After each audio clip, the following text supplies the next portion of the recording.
जय हिंद दोस्तों, स्वागत है आप सभी का माझी सा एजुकेशन पर।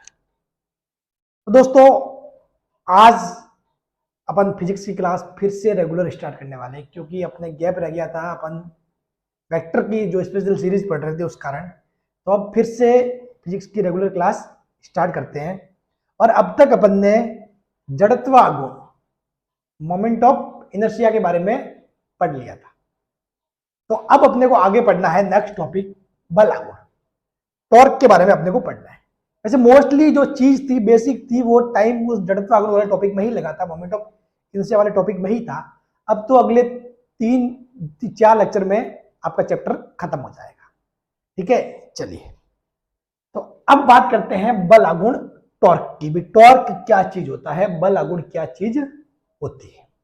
ठीक है, अब आप सभी को पता है बल क्या होता है, इसमें कोई बताने वाली बात नहीं है, मोस्टली सभी को पता है।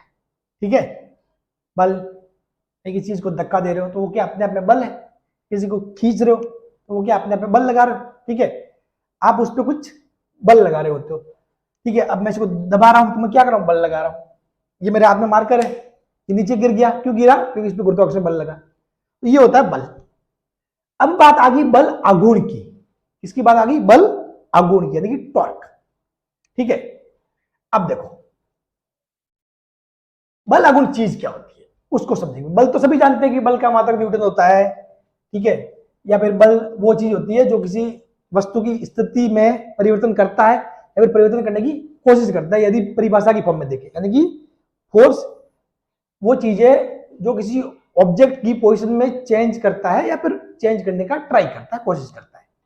अब बात करते हैं कि बल आघूर्ण क्या होता है। तो देखो, बल आघूर्ण बल का वह गुण है, बल आघूर्ण बल का वह गुण है जो किसी वस्तु की घूर्णन गति में परिवर्तन करता है या परिवर्तन करने की कोशिश करता है। समझ गए, जब भी घूर्णन गति यानी कोई घूम रहा है।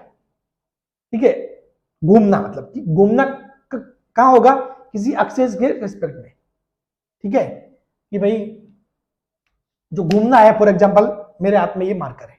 ठीक, मार्कर को इसको मैं यहां से ढीला छोड़ दूं, यहां से, ये देखो मार्कर गिर रहा है, ऐसे ऐसे गिर रहा है। ठीक है, एक मैं ऐसे छोड़ रहा हूं, इन दोनों फर्क है। देखो, ये दोनों हाथ से छोड़ दिया मैंने, दोनों पॉइंट छोड़ दिया इसको, तो नीचे आ रहा है। ठीक है, तो ये नीचे आ रहा है, तो ये किस कारण आ रहा है, ये गुरुत्वाकर्षण बल के कारण आ रहा है।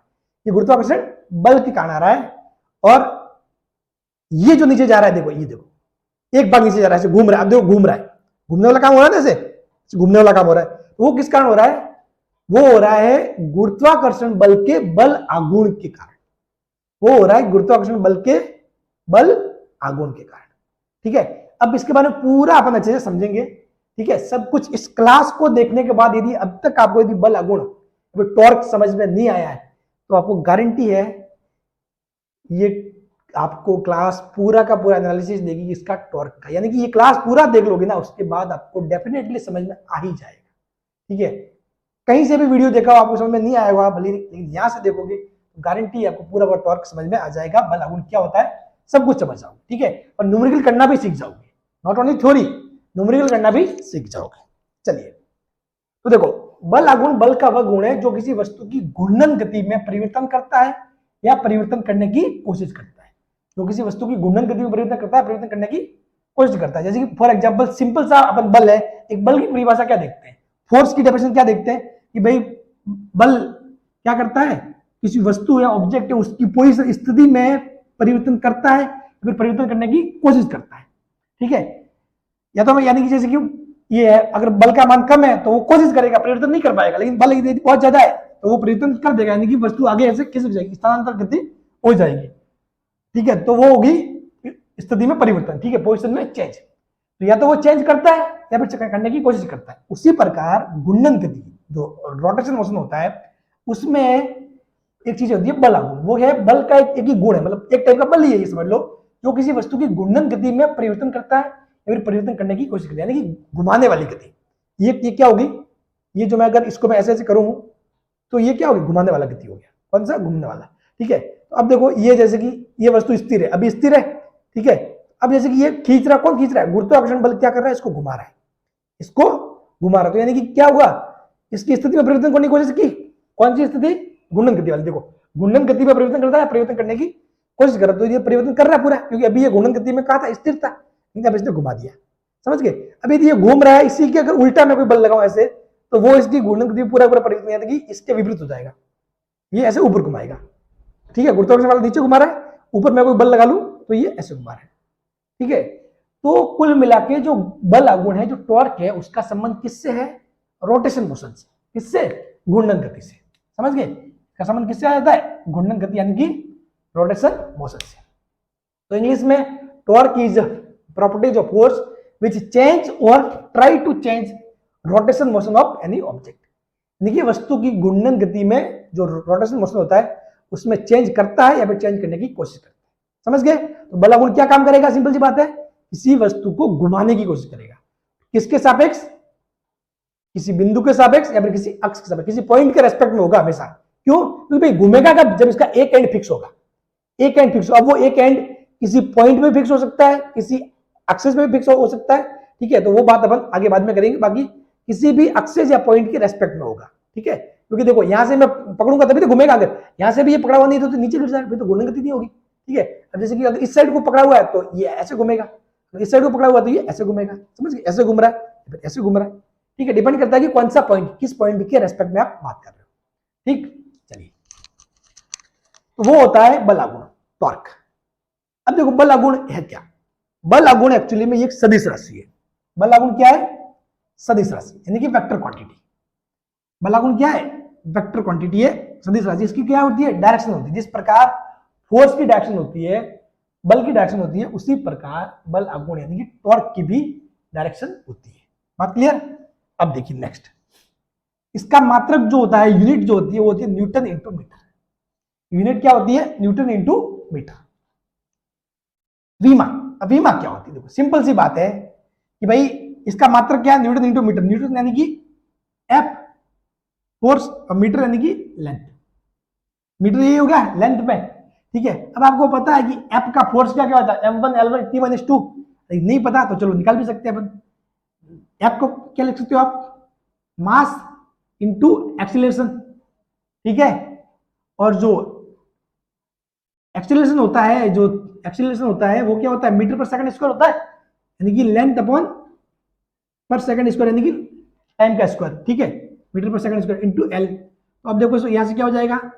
एम, ठीक है, एम, और ये L2 हो जाएगा, और ये टी ऊपर जाएगा t-2, तो ये हो जाएगा एम कुछ नहीं है, मतलब 1 एक्चुअली, ठीक है। M L2 t-2। ये कैसे हुआ? अपन मोस्टली अपने को क्या करना चाहिए? फोर्स का तो याद ही रखना चाहिए। m1 l1 t-2 होता ही है, और साथ में l से गुणा हो गया तो ये L2 हो गया, समझ गए? बात क्लियर? ठीक है। मोस्टली क्योंकि मैंने बताया भी था आपको, जब एक जो मैं वेक्टर वाली क्लास पढ़ा था, उस सबसे पहले क्लास में बताया था कि वीमा कैसे निकालते हैं, ठीक है। तो उसमें मैंने बताया था कि फोर्स का याद रख लो। फोर्स का याद रखने से बहुत सारे काम आसानी से हो जाते हैं, सिंपल, ठीक है। फोर्स का हमेशा याद रखना है m1 l1 t-2। फोर्स का m1 l1 t-2, तो अपने को एक l से और गुणा हो जाएगा मीटर से, तो L2 हो जाएगा, ठीक है। घात कितनी हो जाएगी? L2। तो ये होगी वीमा। तो वीमा आपको ये बिल्कुल भी याद नहीं करनी है, ये मैंने लिखा ही है ना एक्चुअली, आपको याद नहीं करना है, रखना नहीं है, सिंपल सी बात। कैसे निकालते हैं वो समझना। फोर्स का आपको याद रखना है m1 l2 t-2, क्योंकि बाकी चीजों में भी काम आएगा। जैसे फोर्स से आप किसी शक्ति का निकालोगे, वर्क कार्य का निकालोगे, ठीक है। तो बहुत सारी चीजें जिनका निकालने में फोर्स का सबसे मेन रोल होता है। फोर्स सबके बीच में आता है, तो इसलिए फोर्स का याद रख लो। फिर बाद में कहीं पे टी से डिवाइड करना है, कहीं पे एल से गुणा करना है, वो चीज आप कर लेना, ठीक है। चलिए, तो तीनों पॉइंट समझ गए, ठीक। इसका मतलब क्या? Newton into metre. क्या है? Newton into metre. बल का क्या होता है? न्यूटन। फोर्स का न्यूटन, जबकि टॉर्क का न्यूटन इंटू मीटर। अब नेक्स्ट एक पॉइंट है भाई, किसी वस्तु पर लगने वाला बल आघूर्ण या तो बिंदु के सापेक्ष होता है या किसी अक्ष के सापेक्ष। कहने का मतलब ये है कि भाई किसी भी वस्तु पर कोई भी ऑब्जेक्ट है, ठीक है, कोई भी ऑब्जेक्ट है, उस पर जो टॉर्क लगेगा, वो या तो किसी पॉइंट के रेस्पेक्ट में लगेगा, या फिर किसी एक्सिस के रेस्पेक्ट में लगेगा। बात क्लियर? जो भी टॉर्क लगेगा वो या तो किसी पॉइंट के रेस्पेक्ट में लगेगा या फिर किसी एक्सिस के रेस्पेक्ट में लगेगा, ठीक है। अब जैसे यहां देख लो, ये घूम रहा है, एक एक्सिस के रेस्पेक्ट में घूम रहा है, ठीक है, किसके, सॉरी, पॉइंट के रेस्पेक्ट में। ये पॉइंट है, फिक्स पॉइंट है, और फिर पॉइंट के रेस्पेक्ट में घूम रहा है। अब आप आपके घर पे गेट है, गेट को आप खोलते हो तो वो क्या है, गेट का एक सिरा इस साइड वाला, जैसे यहाँ से कोई लगा हुआ है गेट और यहाँ से पकड़ के आप खोलते हो, यहाँ से खींचते हो, तो ये क्या एक्सेस है पूरी, ये एक्सेस के रेस्पेक्ट में गेट किसके सापेक्ष घूमता है, एक अक्ष के रेस्पेक्ट में, ठीक है। तो इस प्रकार से ये होता है टॉर्क। अपन आगे सब समझेंगे ये एग्जांपल, ठीक है। तो या तो बिंदु के सापेक्ष, पॉइंट के सापेक्ष, या फिर किसी अक्ष के सापेक्ष विद रेस्पेक्ट टू एक्सिस, ठीक है। तो चलिए पहले अपन बात करेंगे किसी पॉइंट के सापेक्ष, बिंदु के सापेक्ष, ठीक है। इसको अपन अच्छे से समझेंगे, बहुत डिटेल से, बहुत मजा आएगा देखना, ठीक है। चलिए अब देखिए बात करते हैं बिंदु के सापेक्ष बल लागू, torque with respect to given point. ये स्लाइड सबसे इंपॉर्टेंट स्लाइड, अब जो डिस्कस करेंगे ना वो सबसे इंपॉर्टेंट है। हो सकता है मैं कुछ थोड़ा सीरियस भी हो जाऊं, तो क्योंकि मुझे याद है मैं लास्ट ईयर जब मैंने फिजिक्स पढ़ाई थी तो उसमें जब ये टॉपिक पढ़ाया था तो उन टॉपिक्स को मैंने देखा एक बार, उसके नीचे बच्चों के कमेंट्स थे बहुत सारे, सर इतना सीरियस मत होइए, क्योंकि मैंने बहुत सीरियस होकर पढ़ा लिया था, ठीक है। इस बार थोड़ा बहुत मजाक वगैरह थोड़ा बहुत चलता रही चीजें, मतलब ठीक है, लेकिन पिछली बार बहुत ज्यादा सीरियस होकर पढ़ा लिया, क्योंकि मतलब बिल्कुल ऐसे समझाने के तरीके से एकदम क्या समझाएंगे इस बार भी, लेकिन थोड़ा सा माहौल हल्का रखेंगे, ठीक है।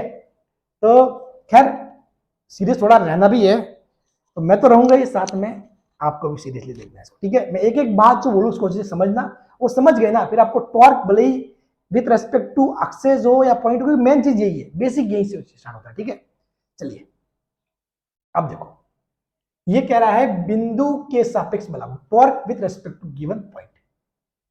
अब देखो आपको एक पॉइंट दिया हुआ है P, कोई पॉइंट दिया हुआ है P, उस P से कुछ दूरी पर कोई पॉइंट है Q, P से कुछ दूरी पर कोई पॉइंट है Q, उस पे फोर्स लग रहा है F, उस पे क्या लग रहा है, फोर्स लग रहा है F।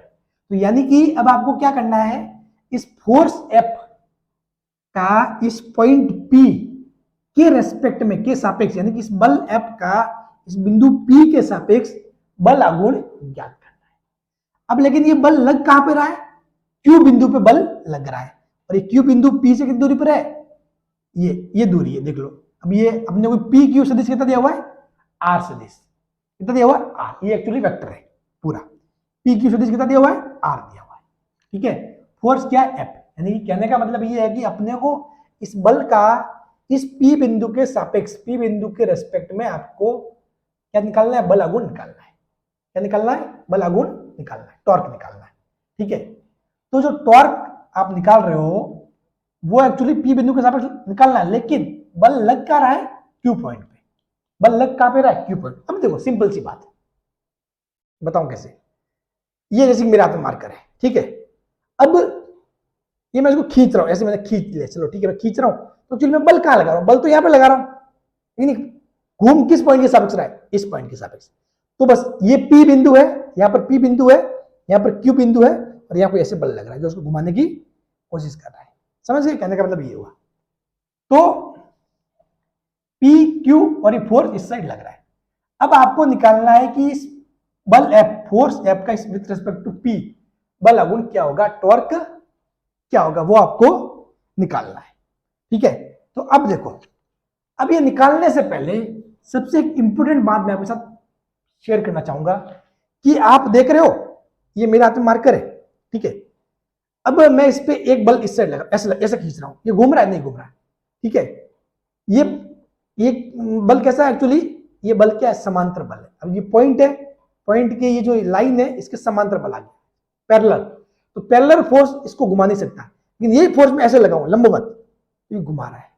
तो यानी कि घुमाएगा कौन, हमेशा फोर्स का परपेंडिकुलर कंपोनेंट, बल का लंबवत घटक ही घूर्णन पैदा करता है, घुमाता है। देखो बल का लंबवत घटक ही क्या करता है, घूर्णन पैदा, नहीं तो अगर ऐसे खींचो तो घूमेगा थोड़ी, भाई नहीं घूम रहा, कौन घुमाएगा, लंबवत घटक, ऐसे लंबवत वाला, समझ गए। तो अपने यहाँ पे क्या लेना पड़ेगा, लंबवत वाला घटक अपने को लेना पड़ेगा। यानी कि देखो कि फोर्स एफ है, फॉर एग्जांपल यदि मैं क्या करूं, इस पी को, पी क्यू जो वेक्टर है, देखो पी क्यू वेक्टर कितना दिया हुआ है, पी क्यू वेक्टर दिया हुआ है आपको, ये दिया हुआ आर सदिश, ठीक है। और आप मॉड ऑफ आर को इस दूरी मान लो, जहां पी की दूरी की बात करें, पी क्यू दूरी होगा मॉड ऑफ आर, आर का मापांक बराबर आर, ठीक है, ये डिस्टेंस होगी आर, ठीक है, बात क्लियर, ठीक, ये लंबाई आर होगी। अब मैं इसको सदिश को तो आगे बढ़ा सकता हूँ, ऐसे कोई दिक्कत नहीं इसमें, डॉट डॉट डॉट डॉट बढ़ा दिया। मैंने माना ये एंगल थीटा, ये एंगल कितना है थीटा, ठीक है, ये पॉइंट क्यू पॉइंट है, ये एंगल थीटा है। और एक मैं लंबवत घटक लेता हूं फोर्स का। अब देखो अब ये फोर्स है ना, तो इसको मैं चलो इसको मैं एक मैं एंगल इस साइड लेता हूं, ठीक। अब देखो मैं इसको बना लिया एक्सिस, ये समझ लो कि आप फॉर एग्जांपल ये वाई एक्स है, ये एक्स एक्स है, ये क्या वाई एक्स है और ये एक्स एक्स है। अब अपने को इस फोर्स के क्या करने हैं, दो कंपोनेंट करने, दो घटक करने। क्यों करने घटक, क्योंकि भाई ये जो बल है वो एक्चुअली ऐसे लग रहा है, ऐसे एक्चुअली हो क्या रहा है यहाँ पर, ये देखो ये ऐसे है और ये ऐसे लग रहा है। अब मेरे को क्या चाहिए, लंबवत घटक चाहिए, ऐसा वाला घटक, तो जो इसको घुमा पाए ऐसे, समझ गए। क्योंकि एक घटक तो इसका, इसके दो दो घटक बन जाएंगे, एक तो ये बन जाएगा, ये तो घुमाने में काम नहीं आएगा, घुमाने में काम कौन सा आएगा, लंबवत वाला, ये वाला, बिल्कुल ठीक है। तो अपन वही करेंगे, दो घटक कर रहे हैं, दो कंपोनेंट कर रहे हैं, ठीक है। तो मैंने क्या कर दिया भाई, ये एक्सिस एक्स है, ये वाई है, ठीक, बात क्लियर। अब देखो तो जो आपको पता है कि पास वाला घटक एफ का, यदि एफ फोर्स है और फोर्स का मापांक मॉड कितना है, मॉड ऑफ एफ, कितना एफ है, तो ठीक है, तो ये वाला जो घटक है वो क्या हो जाएगा cos थीटा में, ये वाला घटक हो जाएगा F cos theta, F cos theta, और इस साइड वाला एफ sin थीटा, ये क्या हो जाएगा एफ sin थीटा। समझ गए, समझ गए। तो यहां से देखोगे तो घुमाने का काम कौन करेगा भाई, घुमाने, ये तो ऐसे खींचेगा तो घुमाने का काम नहीं करेगा, घुमाने का काम सिर्फ ये करेगा एफ sin थीटा, ठीक है। अतः क्या करेगा, अतः एफ sin थीटा इसे घुमाने का कार्य करेगा, घुमाने का काम करेगा या फिर घुमाएगा, ठीक है। एफ sin थीटा क्या करेगा, इसको घुमाएगा, यानी कि इस एफ cos थीटा से अपने को कोई मतलब नहीं, क्यों, क्योंकि अपने को निकालना क्या है, टॉर्क निकालना है, बल आघूर्ण निकालना है। बल आघूर्ण यानी कि ऐसा बल जो घुमाता है, ठीक, घुमाने का काम कौन करता है, एफ sin थीटा, ठीक। अब देखो तो एक्चुअली में जो अपने जो बल आघूर्ण होता है, बल आघूर्ण का अगर फॉर्मूला देखिए तो वो क्या होता है एक्चुअली में, बल आघूर्ण का फॉर्मूला देखोगे आप, बल आघूर्ण का फॉर्मूला तो वो होता है दूरी इंटू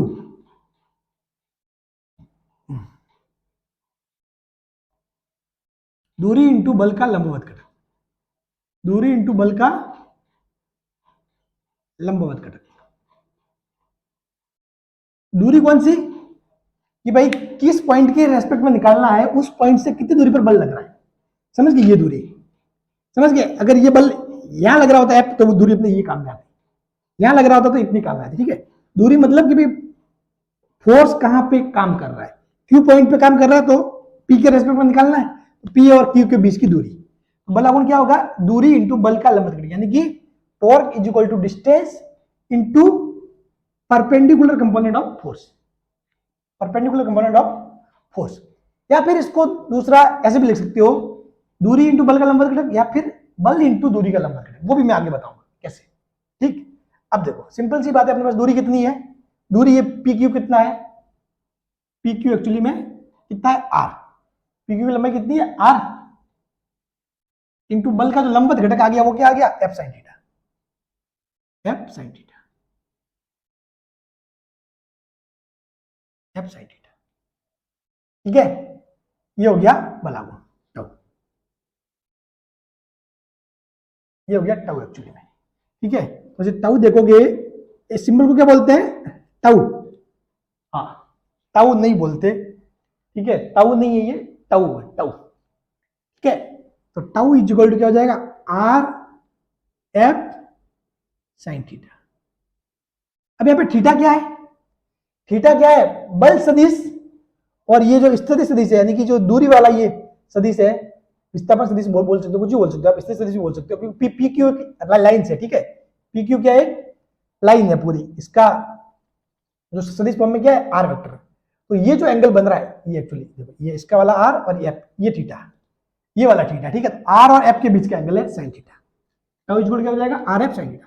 अब ये तो क्या हो गया एक्चुअली में, बल आघूर्ण का मोड हो गया, मापांक हो गया, ठीक है, कि वैल्यू इतनी आएगी, क्योंकि अपने को पता है बल आघूर्ण टॉर्क क्या वेक्टर क्वांटिटी है, ठीक है। तो बल आघूर्ण टॉर्क यदि वेक्टर क्वांटिटी है तो वेक्टर की फॉर्म में क्या हो जाएगा, चूंकि इसकी कोई भी डायरेक्शन आएगी तो वेक्टर की फॉर्म में ये हो जाएगा tau vector is equal to R cross F, R cross F. अब देखो ये टाउ एक सदिश तो है, वेक्टर तो है, लेकिन कौन सा सदिश है? अक्षीय वेक्टर है। कौन सा है? अक्षीय वेक्टर। जब मैंने सदिश पढ़ाया तो मैंने बताया था, ठीक है, एक तो था पोलर, एक होता है एक्सियल, ठीक है, तो ये कौन सा वाला है? एक्सियल वेक्टर है। टाउ इज इक्वल हो जाएगा R cross F. Tau is, तो अब देखिए टाउ इज इक्वल क्या हो गया? R cross F. अब इसको ध्यान से देखना, ये आर क्रॉस एफ कभी भी नॉट इक्वल टू होगा एफ क्रॉस आर। समझ गए? R cross F not equal to होगा एफ क्रॉस आर। समझ गए? इसको आप कभी भी इस एफ क्रॉस आर नहीं लिख सकते, ठीक है। ये क्या होगा? आर क्रॉस एफ, यानी कि आर वेक्टर और एफ वेक्टर का सदिश गुणा, वेक्टर मल्टीप्लिकेशन, ठीक है। और अब देखो एक्चुअली आर क्रॉस एफ कर रहे हो तो आर इस साइड है, एफ इस साइड से, तो आर से एफ यानी कि डायरेक्शन किस साइड होगी? इस साइड, अंदर की तरफ। जैसे फिर फॉर एग्जाम्पल जो मैंने बताया है डायग्राम उसके हिसाब से, बाकी अगर 4 इस साइड लगता तो कुछ इस साइड भी होता, ठीक है। तो वो तो अपन एग्जाम्पल करेंगे जब अपने साथ आई और जे आएंगे, तो उस साइड टाइम अपन समझ लेंगे चीजें कैसे करना है, ठीक है। वो मैं डायरेक्शन आपको बता दूंगा, वहां आपको कुछ भी चीज डाउटफुल नहीं रहेगी, ठीक है। तो टाउ इक्वल क्या हो जाएगा? R cross F. अब ये तो हो गया एक्चुअली में बल आघूर्ण बराबर क्या? दूरी इंटू बल का लंब, ठीक है। ये लिख लो, इतना लिख लिया। अब अपन इसको ऐसे ऐसे भी तो कर सकते हैं भाई, कि भाई अपने को क्या करना है? दूरी और बल को लंबवत बनाना है, ठीक है। डिस्टेंस और फोर्स को क्या करना है? परपेंडिकुलर बनाना है। तो वो कैसे भी बना सकते हो, या तो आप बल का लंबवत घटक लो या फिर दूरी का लंबवत घटक भी ले सकते हो। कैसे? चलिए ये देखो, इसको मैं बता देता हूं। बल आघूर्ण बराबर, चलिए इसको मैं अगर ऐसे करूं, ध्यान से समझना पूरा एकदम, बल फोर्स इंटू दूरी का लंबवत घटक। अब कोई मेरे को ये मत कहना कि सर दूरी तो क्या होती है, डिस्टेंस की बात तो हो गया, तो अदिश होता है सर, उसका घटक कैसे ले सकते हो? बिल्कुल शब्दों पे ना जाए। कहने का मतलब ये कि भाई ये जो वेक्टर है पी क्यू वेक्टर, ठीक है, इसको भी तो लंबवत बना सकते हैं। फिर उसके एफ के रेस्पेक्ट में बात करेंगे, ठीक है। कैसे? चलिए देखते हैं, वही बात करेंगे, ठीक है। दूरी यानी कि कहने का मतलब है कि जो पी क्यू वेक्टर है वो, ठीक है, ये जो पी क्यू का जो सदिश है पी क्यू वेक्टर, उसकी बात हो रही है, ठीक है। हाँ, समझने के लिए मैंने ऐसे दूरी लिख दिया, बाकी एग्जैक्टली उस पर जाओगे तो दूरी एक अदिश राशि है, उसके घटक नहीं हो सकते। तो अब देखो, अब ये फोर्स कहां लग रहा है? यहाँ पे। तो इसको मैं बैक करूं, ऐसे ऐसे पीछे ले जाऊं फोर्स को, ठीक। तो यहां से जो दूरी का लंबवत घटक होगा एक्चुअली में ये होगा ये घटक। तो अब ये वाली डिस्टेंस निकालनी है। अगर मान लो इसको मैं मान लिया के, पी के, ठीक है, और फोर्स कितना लग रहा है? एफ लग रहा है, ठीक है। अब तो बल तो कितना कितना लग रहा है? एफ का एफ लग रहा है पूरा, ठीक है। बल तो देखो ऐसे ही लंबवत लग रहा है। अब अपने लंबवत बना लिया, तो बल कितना? एफ। अब अपने को निकालना है दूरी वाला, ये वाला पार्ट, ये वाली दूरी कहाँ मिलेगी? तो चूंकि आपको पता है ये एंगल थीटा है, तो ये एंगल क्या हो जाएगा? थीटा। ये एंगल थीटा है तो ये एंगल हो जाएगा 90 माइनस थीटा, 90 माइनस थीटा। अब आपको पता है ये पूरा आर है, तो ये क्या हो जाएगा? पास वाला क्या होता है? कॉस थीटा होता है, लेकिन चूंकि 90 माइनस थीटा है तो R cos 90 minus theta, R cos 90 minus theta, यानी कि क्या हो जाएगा? F cross R sine theta, sorry F into, ये एफ क्रॉस नहीं, एफ इंटू, फिर ये हो जाएगा टाउ। अब इसको वेक्टर फॉर्म में लिखोगे, tau is equal to R cross F, tau is equal to क्या हो जाएगा? आर क्रॉस एफ, ठीक है। ये हो जाएगा आर क्रॉस एफ। और यदि इसी टाउ का मॉड निकालना चाहो कि मॉड ऑफ टाउ, मापांक क्या होता है, ठीक है, टाउ, वो क्या हो जाएगा? वो हो जाएगा are F sine theta, are F sine theta या फिर एफ आर साइन थीटा, कैसे भी बोल सकते हो, ठीक है। ए बी को आप बी ए बोल सकते हो, लेकिन ए क्रॉस बी को बी क्रॉस ए नहीं बोल सकते, समझ गए। ये कभी भी ऐसे मत लिख देना, एफ क्रॉस आर नहीं होगा, एफ क्रॉस आर नहीं होगा, ये ऐसा पॉसिबल नहीं है, ठीक है। क्योंकि वैल्यू दोनों के केस में सेम आएगी आर एफ साइन थीटा, लेकिन डायरेक्शन फिर बदल जाएगी। इसलिए टाउ इक्वल क्या हो जाएगा? R cross F. क्या हो जाएगा? R cross F. अब इसके करते हैं न्यूमेरिकल एक एक करके, फिर आपको सारी चीजें क्लियर हो जाएगी, ठीक है। अब देखो एक शानदार न्यूमेरिकल है बोर्ड पे, उसको करते हैं सॉल्व। क्या बोल रहा है? मूल बिंदु के सापेक्ष यानी कि with respect to origin point जो फोर्स एफ है 6i + 8j का बल आघूर्ण ज्ञात करना है। अब एक्चुअली में ये आपको इस पॉइंट के रेस्पेक्ट में बल लागू ज्ञात करना, इस पॉइंट के रेस्पेक्ट में, लेकिन बल लग कहां पे रहा है, पी बिंदु पर, समझ रहे हो। निकालना किसके सापेक्ष है, ओ बिंदु के सापेक्ष, यानी कि मूल बिंदु, with respect to O point, यानी कि मूल बिंदु, ठीक है, ओरिजिन पॉइंट। लेकिन फोर्स कहां पे लग रहा है, बल लग रहा है पी पर। तो आपको पता है ये सदिश आपको चाहिए होगा, ये वाला सदिश ओपी, क्या हो जाएगा, ओ पी। अब यहां से देखोगे तो एक्चुअली ओपी सदिश क्या हो जाएगा, क्योंकि जो स्थिति है वो क्या है 1,1, यानी कि क्या हो जाएगा 1i और 1j, यही होगा 1i प्लस 1j। मैंने बताया था इसलिए सदिश यही होता है कि भाई एक्स वाई है तो आप क्या बोलोगे xi xj, ये बोलते हो। तो ओपी क्या हो जाएगा 1i 1j, यानी कि एक्चुअली में आपके पास क्या आ जाएगा ओपी, ओपी वेक्टर क्या आ जाएगा, ओपी वेक्टर को आप क्या बोलोगे आर वेक्टर, ठीक है, क्योंकि यदि अपने आर क्रॉस एफ करेंगे तो ये क्या हो जाएगा आर वेक्टर, ओपी वेक्टर कितना हो जाएगा 1i प्लस 1j, ठीक। यहां से देखो तो अपने जो निकालना क्या टाउ, टाउ हो जाएगा R cross F, R cross F, ठीक है। तो आर क्रॉस एफ कितना होगा, आर कितना है 1i प्लस 1j, फिर क्रॉस एफ कितना है 6i plus 8j, 6i plus 8j, ठीक है। तो यहां से देखोगे आप तो एक्चुअली पहले इस आई क्या करो पूरे का, आई क्रॉस आई 0 और आई क्रॉस जे के, तो ये हो जाएगा 8k, 8k, फिर जे क्रॉस आई यानी कि माइनस के, ठीक है, जे क्रॉस आई ऐसे करते हो भाई, आई जे के, तो ऐसे घूम रहे हो तो ठीक है कोई दिक्कत नहीं, ये अपना सही सीक्वेंस है, आई क्रॉस जे के हो जाएगा। अब क्या कर रहे हो आप, जे क्रॉस आई ऐसा उल्टा जा रहे हो तो क्या जाएगा माइनस के, जे क्रॉस आई माइनस के, ठीक है, माइनस के, लेकिन 1 और 6 का गुणा 6, यानी कि 6 माइनस के, ये हो जाएगा 6 माइनस के, ठीक है। तो एक्चुअल में क्या है 8k माइनस 6k, ये हो जाएगा 2k, टाउ इक्वल कितना हो जाएगा, टाउ इक्वल टू 2k, के कैप। अब देखिए बोर्ड पे बहुत ही शानदार वाला सवाल, इस सवाल क्या कह रहा है कि भाई m द्रव्यमान की गेंद को बिंदु P से मुक्त किया जाता है। सवाल कह रहा है कि m द्रव्यमान की गेंद को बिंदु P से मुक्त किया जाता है, तो मूल बिंदु के सापेक्ष गुरुत्वीय बल का बल आघूर्ण ज्ञात करना है। यानी कि कहने का मतलब ये है कि जो m द्रव्यमान की क्या बॉल है उसको, ये बिंदु P है, यहाँ पर इसका मास कितना m है और इस बिंदु P से ये पॉइंट कितना कौन सा है P, ठीक। यहां से अपन छोड़ते हैं, मुक्त किया जाता है, छोड़ देते हैं इसको, ठीक है।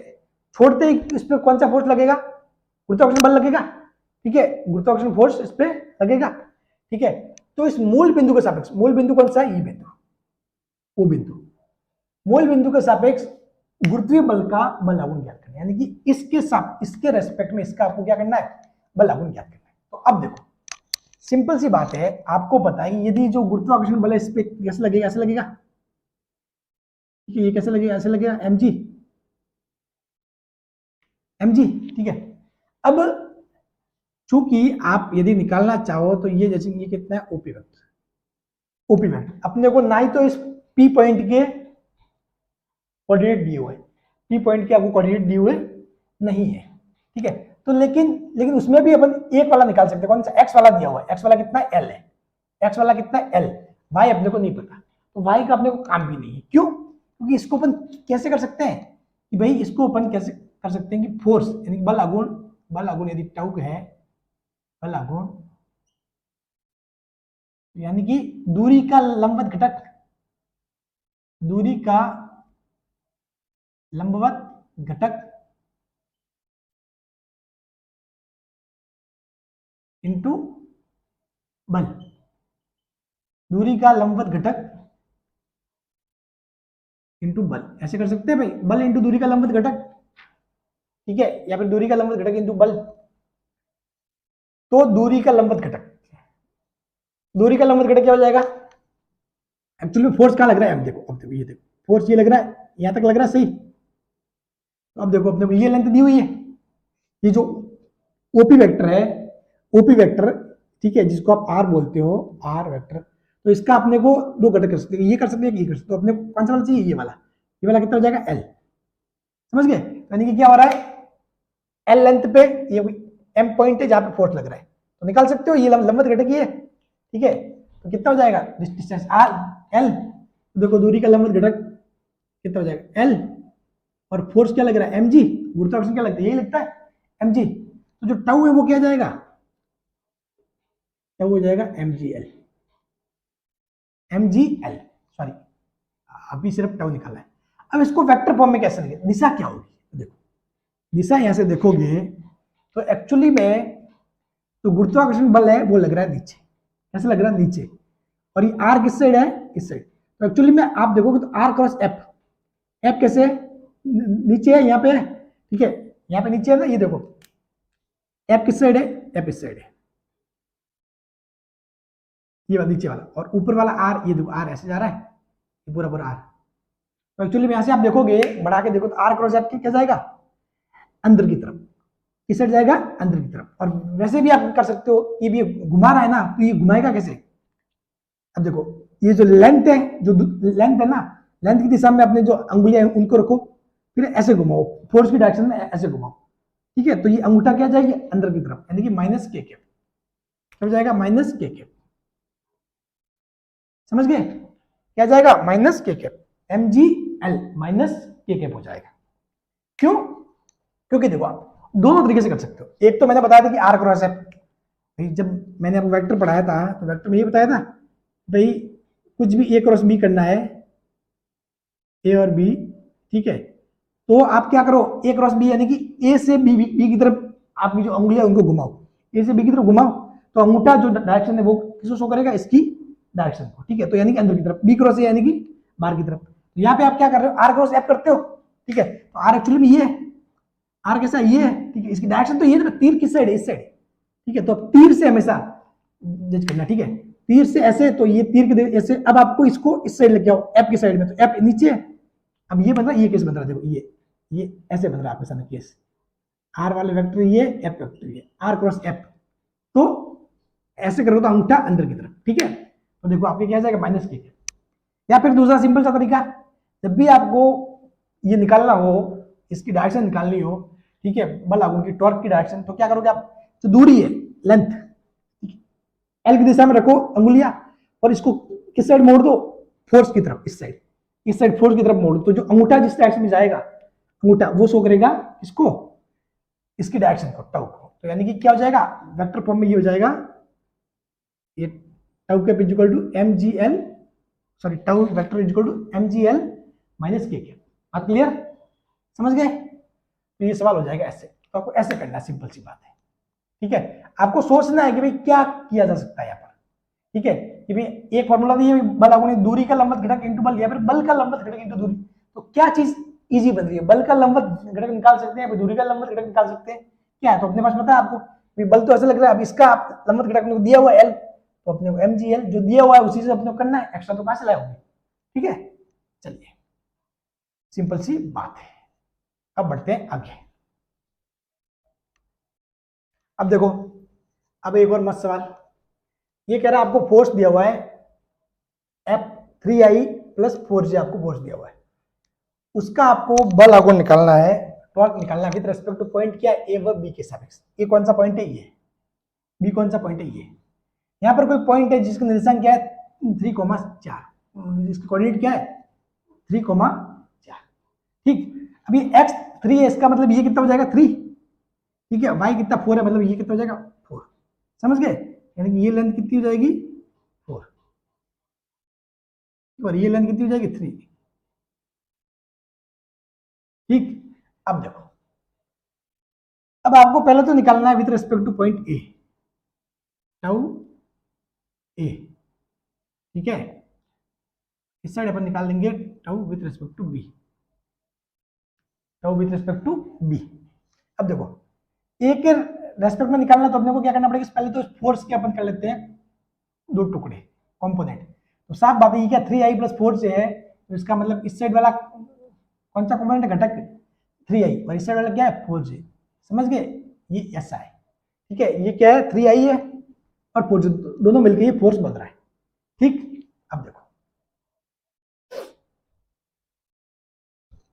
यहां से आप देखोगे तो एक्चुअली में ये फोर को भी यदि आप वेक्टर फॉर्म में लिखो, ये डिस्टेंस अगर ये बिंदु P है और इसको AP लिखो, AP, अब आप क्या विद रेस्पेक्ट टू बिंदु क्या है, पॉइंट ए के सापेक्ष निकालना है, तो AP vector, AP vector A से P वेक्टर इंटू जो फोर्स कितना है 3i, 3i जो लंबवत, AP वेक्टर कितना है 4j, 4j होगा इंटू 3i, यानी कि क्या हो जाएगा 4 3 12, 12 और j क्रॉस i माइनस के, ये हो जाएगा -12 के कैप टाउ ए क्या हो जाएगा -12 के कैप, ठीक है। या तो फिर आप इसको ऐसे निकाल सकते हो, या फिर क्या करो पहले तो आप निकाल दो टाउ, सिंपल सा बात है, ठीक है। तो दूरी और बल इन दोनों क्या होना चाहिए, एक दूसरे के लंबवत होनी चाहिए, तो लंबवत पहले से ही है, तो 4 × 3 12, 4 × 3 12, 12 न्यूटन इंटू मीटर, वो कितना जाएगा 12 न्यूटन मीटर। अब आपको निकालनी डायरेक्शन, साफ बात है, दूरी क्या है, दूरी की दिशा में अंगुलियां ले जाओ, फोर की डायरेक्शन ऐसे कर दो, तो अंगूठा किस साइड जा रहा है अंदर की तरफ, दूरी 4, फोर्स इस साइड लग रहा है 3i, ये इस साइड अंगूठा है, यानी कि माइनस के कैप, बाद में भी निकाल सकते हो ऐसे, तो टाउ वेक्टर क्या हो जाएगा माइनस के कैप, बात क्लियर, ऐसे भी कर सकते हो, ठीक है।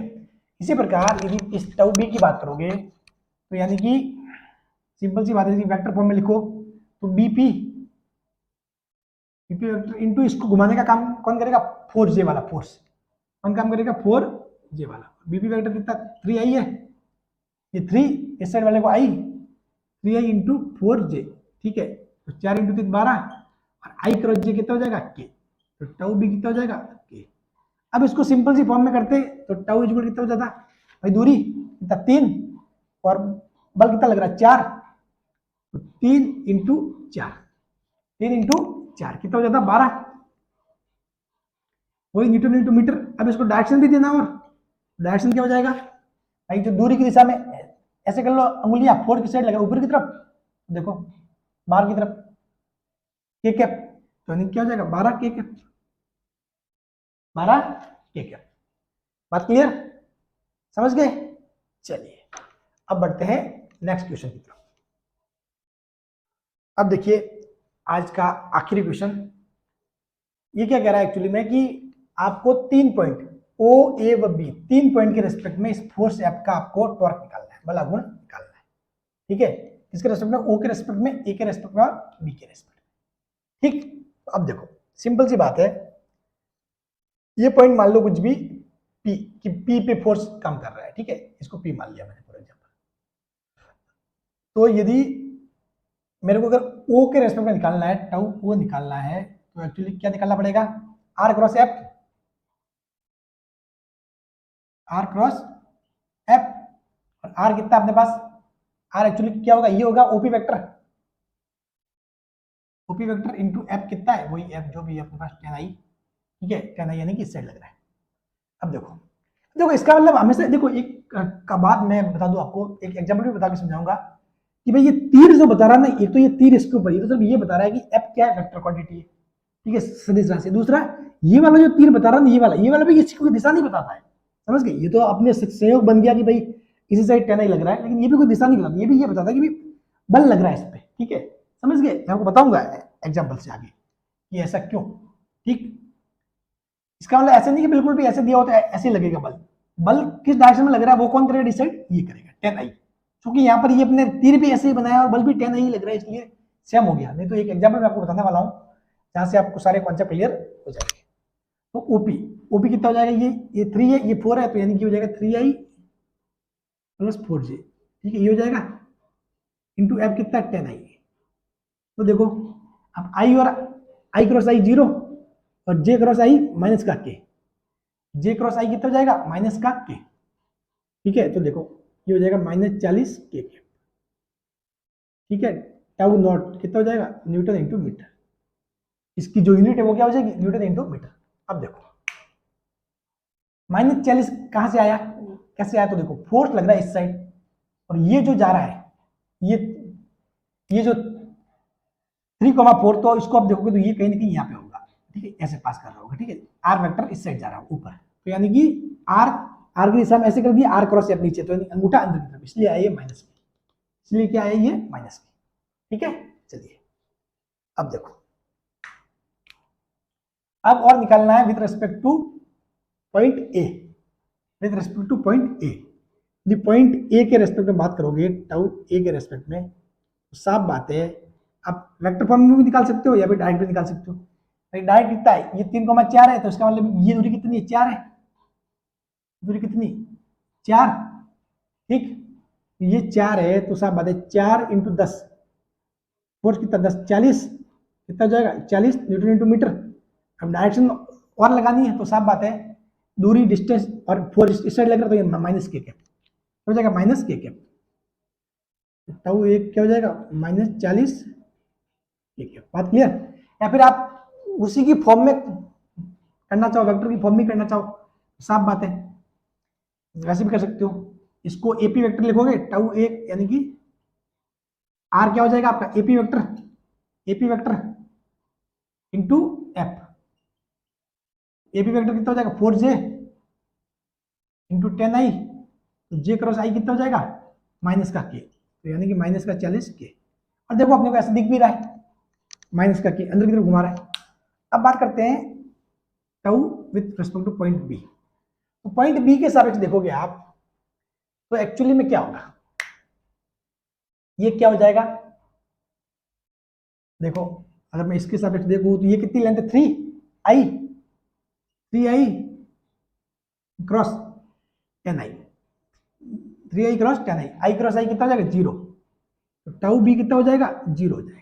अभी 0 क्यों हुआ, तो एक्चुअली में देखो जो बल लग रहा है ना, आपको बी बिंदु के सापेक्ष निकालना है, लेकिन ये बल खुद लग कहां पे रहा है, बी बिंदु पे ही लग रहा है। देखो बल खुद कहां लग रहा है भाई फोर्स है, इसको आप पीछे बढ़ाओगे तो आखिर में कहां पे जाके लग रहा है, ये बी पे लग रहा है।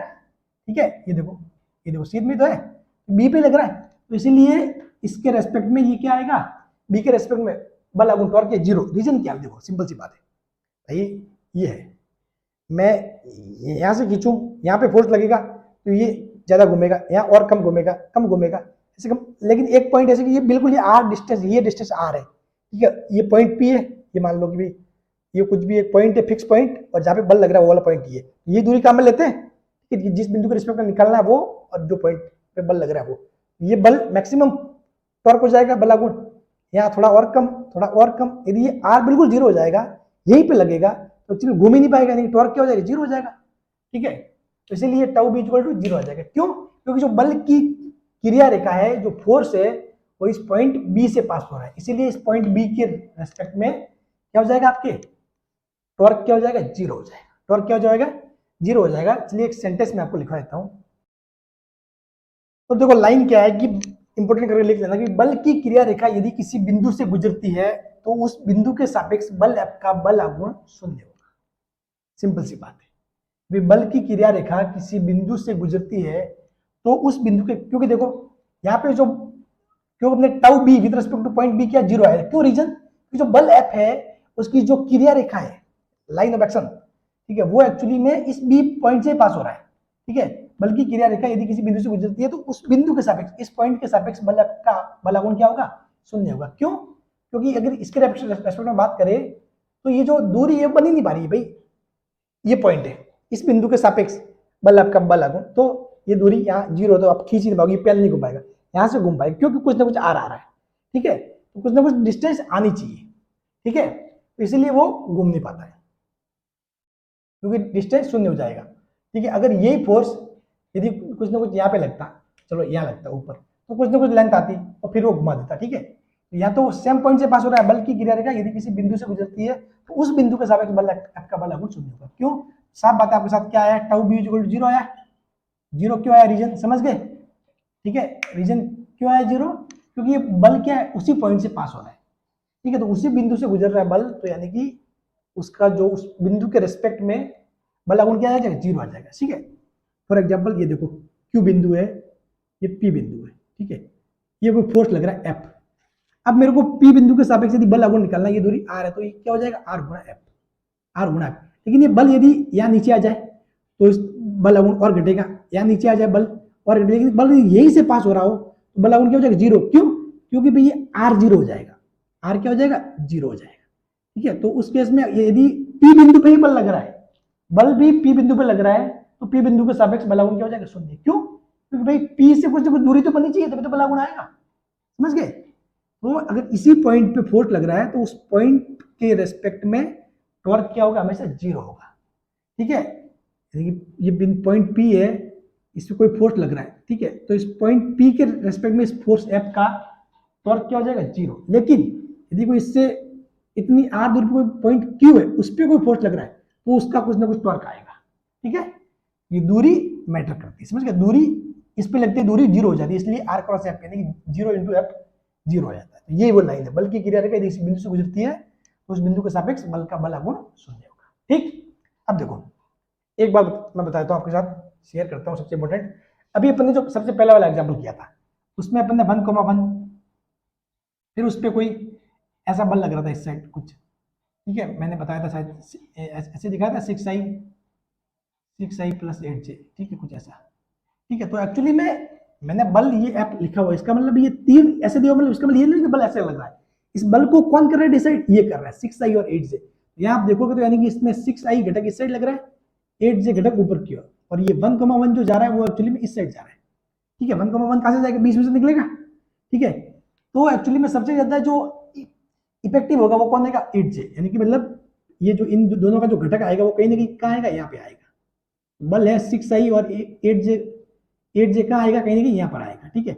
यहाँ पर एक्चुअली में आर क्या, ये है, एफ ये है, ठीक है। तो आर क्रॉस एफ क्या हो जाएगा, पॉजिटिव का के कैप, इसीलिए अपने 2 के कैप आया था, समझ गए बात समझ गए ना। ये क्या कह रहा है भाई, बल कह रहा है 6i 8j फोर्स है, तो 6i 8j फोर्स कहीं ना कहीं यहाँ आएगा, और ये 1,1 की रेखा कहाँ से गुजरेगी, बिल्कुल सेंटर से, ठीक है। तो अपने आर यहाँ हो जाएगा और एफ एक्चुअली में यहाँ हो जाएगा, ठीक है। तो ये आर क्रॉस एफ एक्चुअली 2 के कैप वो इसीलिए आया था, ठीक है। तो इसलिए आप नहीं तो ऐसे मत कर देना कि भाई वहां मैंने एफ तो ऐसे बताया था, ठीक है, एफ मैंने ऐसे बताया और आर वो वाली लाइन है, तो अब आर क्रॉस एफ करके अंदर की तरफ मत कर देना, ठीक है।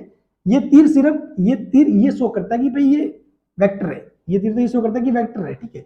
और ये सिर्फ बल को बताता है कि यहाँ बल लग रहा है, लेकिन उसकी रियल में डायरेक्शन कौन बताएगा, डायरेक्शन ये बताएंगे 6i और 8j, ठीक है। तो 6i 8j कहां से निकलेगा, यहाँ से निकलेगा। क्यों भाई, अगर ये दोनों अगर ऐसे होते, सेम सेम होते, ठीक है, 4i 4j बोलता तो यहाँ से कहीं से 20 से गुजरता है, ठीक है। लेकिन ये तो 8j यानी कि किसका भारी है पलड़ा, जे वाले का पलड़ा भारी है, तो इस साइड थोड़ा ज्यादा रहेगा, इस साइड कम रहेगा, ठीक है।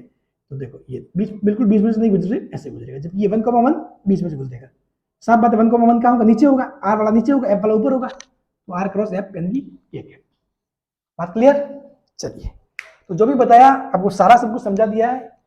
अगर कहीं समझ में नहीं आया तो जो बोला है उसको फिर से उस पर सोचना, क्या कह रहा हूं उसको समझने की कोशिश करना, सब कुछ इजी वे में आपको बता दिया है, ठीक है। नेक्स्ट पढ़ेंगे अपन एक्सेस के रेस्पेक्ट में। Thank you so much.